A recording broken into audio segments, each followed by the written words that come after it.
Hey, what's up, everybody? Dr. Ray, and today we are talking about surviving Disney World, or any theme park like that, or big like walking trip hikes, when you have plantar fasciitis.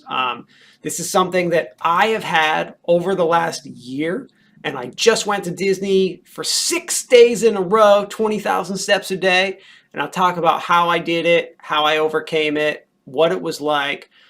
For those of you that are not my regular viewers, please note I am not a medical professional. I am a college professor. I do have a PhD in technology, not medicine. So anything I'm saying here is opinion. Always please consult your doctor. All right, we got that out of the way. All right, good. We ready to go? Yep. Okay. So I started getting plantar fasciitis about a year ago from running. This is an overuse injury from running, and I think for like sitting all day long over COVID and working on the computer and then running. So boom, had it. Stopped running in January. 4 months later, I had got like this big bruise on the bottom of my foot. Like every time I step, it feels like someone's just like hammering my foot. All right, so I finally went to the podiatrist about 4 weeks prior to my Disney trip, and let's talk about kind of what I found out, what I did for Disney, and how my podiatrist helped, and kind of what I'm doing and how I feel now. So the first thing that I recommend for those of you going to Disney with plantar fasciitis is you have to have a plan. You must have a plan for the trip. And you also, in your plan, you should have like plan A, plan B, plans. Like, what am I going to do if this happens? What do I do if this happens? What do I do if this happens? So that you know what to do, and also so that you're prepared in case if something happens. And I'm going to kind of talk about all those scenarios and what I went through and what I did.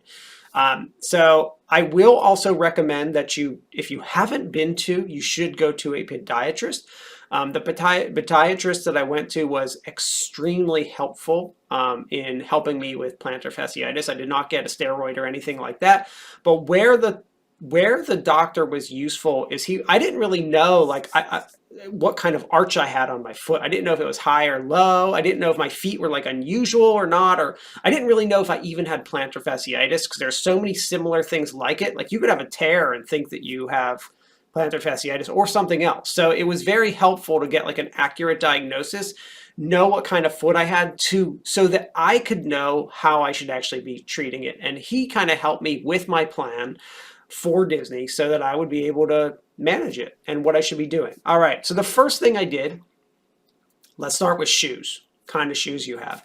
So most people with plantar fasciitis have high arches. There are some flat feet people and people with flat. So you need to get shoes for your foot. If you're the person who has high arches like me, I have super high arches. So one of the first things I did is I looked at my shoes. I have Asics, I've got Nikes, and I've got Brooks. I had Brooks Ghost. And what I realized is everyone kept saying try Hoka's. So I went and tried a pair of Hoka Bondi shoes out, and they are so much more comfortable because of the thick cushioning sole for my plantar fasciitis than other shoes. So my first recommendation is make sure you get a pair of really comfortable shoes for your plantar fasciitis. If you have high arches, I really recommend the Hoka Bondi shoes.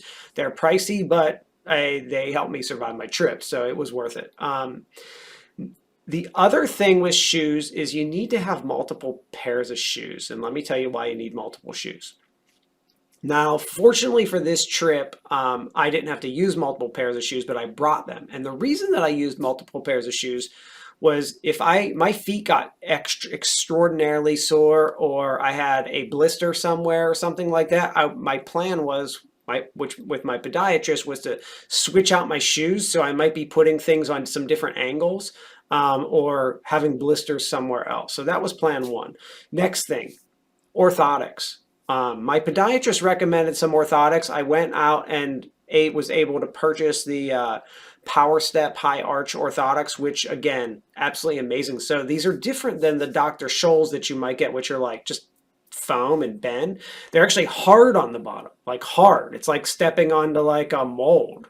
They're not like soft, but what they do is they support your arch and keep it up. So what was happening is each time I step, I'm stepping in the Hoka's on this big cushion, and then my arch can't stretch or flatten because it's like forced to stay in that position when I step, which helps prevent pain. So that was the next thing I did. Made sure I had lots of band-aids for blisters and stuff like that. The other thing that I did during this trip is I wore double socks so that I would not get blisters from rubbing. But okay, so the first thing I did was my shoes. I had Hoka Bondis and I had the Power Step Orthotics. So that was first thing that we came up with in my plan one.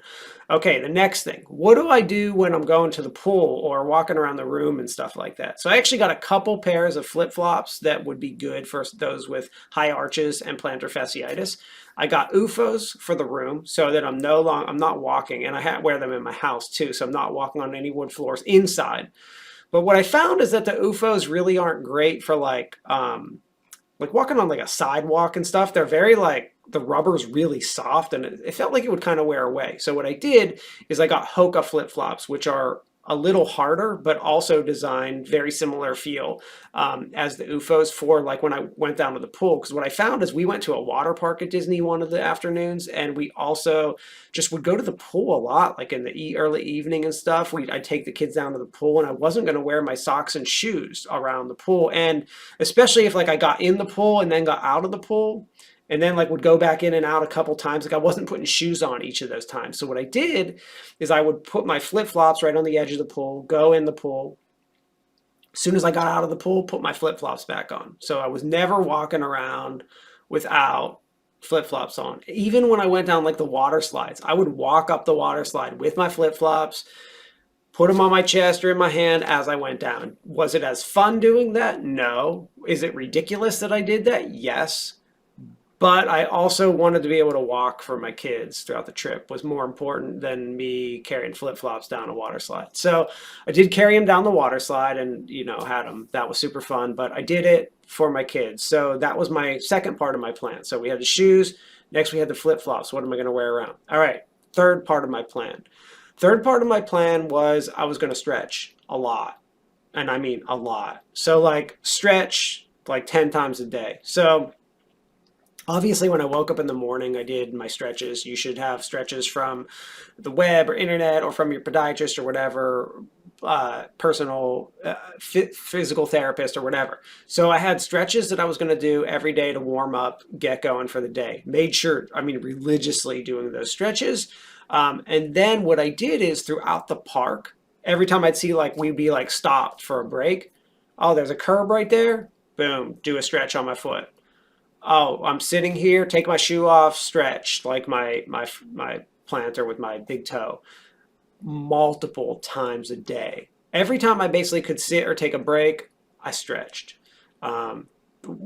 All the time. I probably stretched like 15, 20 times a day, kept my foot loose all the time, made sure I was really stretching that. And I would stretch the other leg out a little bit, maybe like only 2 or 3 times a day, just to make sure it's as flexible, but not nearly as much because it's not bothering me. Then at night, next thing that I would stretch again at night before I'd go to bed, like stretch. And then I would ice my foot down to get rid of any inflammation. So here's what's interesting about my plan. And that was kind of like my plan A, like everything I planned to do. But I did have some plan Bs, and let me talk about those. So, and I will after I talk about how my trip went.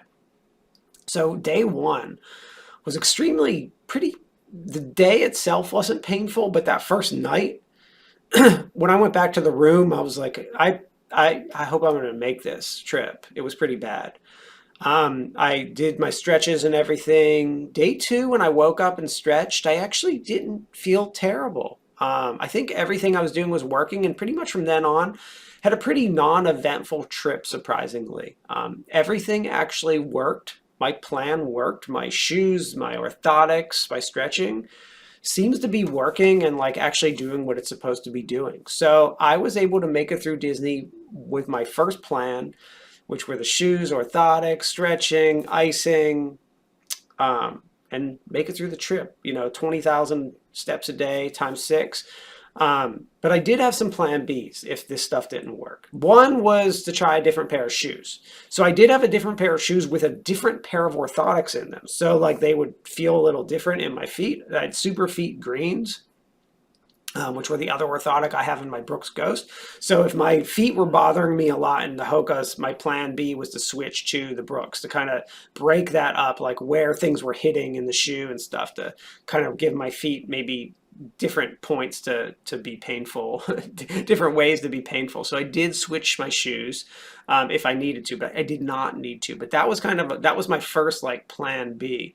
My next plan was to not walk as much, like take a break, maybe just only go out with my family for half a day, try to limit my steps to maybe like 12 to 15,000, maybe even 10,000, just do some of the important steps. Again, I didn't need to go that far. And my final step was getting one of like the carts that I'd ride around the park because I wasn't missing Disney with my kids. I wasn't going to ruin the trip, but that was kind of a plan for me, was to get one of those.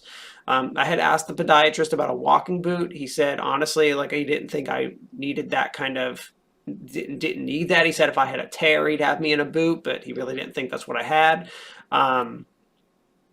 So he did not recommend that. He said I could try a cortisone shot, but again said he really didn't think it would actually cure what I had. It might take the pain away from the trip, which could make it worth it, but I'm a very active person and at risk for potential rupture when I do certain activities. So he really didn't want to risk the shot for me. So I agreed and didn't do that, but those were some potential things. But my final plan was to ride around in that cart that Disney has. Like I would just ride around in it. Hey, I wouldn't have to walk. It was really hot out, so I could do that. So that's how I survived Disney. I did it. And one of the big things for me and my doctor was, what's going to happen when I get back? Like if I survive the trip, what's my foot going to feel like when I get back after walking all that? Surprisingly, it feels pretty good. It feels probably better than it did before the trip. So I'm on my way to healing. So yeah, that's how it went for me. It went well. I was able to survive. So my main points are have a plan. If you haven't been to, go to a podiatrist or a physical therapist to figure out what kind of foot you have so that you know what type of shoes and orthotics you should buy. It really helps with your type of treatment to know what kind of foot you have, like what's going on with your foot, what you need to work on, if there's strengthening things that someone would recommend. Maybe you have weak calves or whatever. My podiatrist basically said most people with PF have really tight ankles, calves, feet, and that whole posterior chain is really tight on them. So that's the stretches he had me doing, and they are really helping. But the shoes, the orthotics, the flip-flops, and the stretching were the key components of what I had. I did try one of those like stretch boots on my foot that like while you sleep, but that was like the worst thing in the world. My foot would go numb. I throw it off after about 5 minutes, so that was terrible. For those of you that have this, I do feel for you because I know what it feels like. It sucks and it's not fun and it's painful, and I know that not everyone is going to have the same response that I did to this kind of stuff. But this is like what they do to heal it. So this is why I highly recommend you see your podiatrist. But this is what I did to get through Disney, and it did work. I got through 6 solid days there, like 6 solid park days. It's not just 6 days, like it wasn't like a 6-day trip. It was 6 park days. It was an 8-day trip. 1 day getting there, 1 day getting home. It was 6 park days. It was a long trip, and I did it. I survived. I made it through. All right, later all.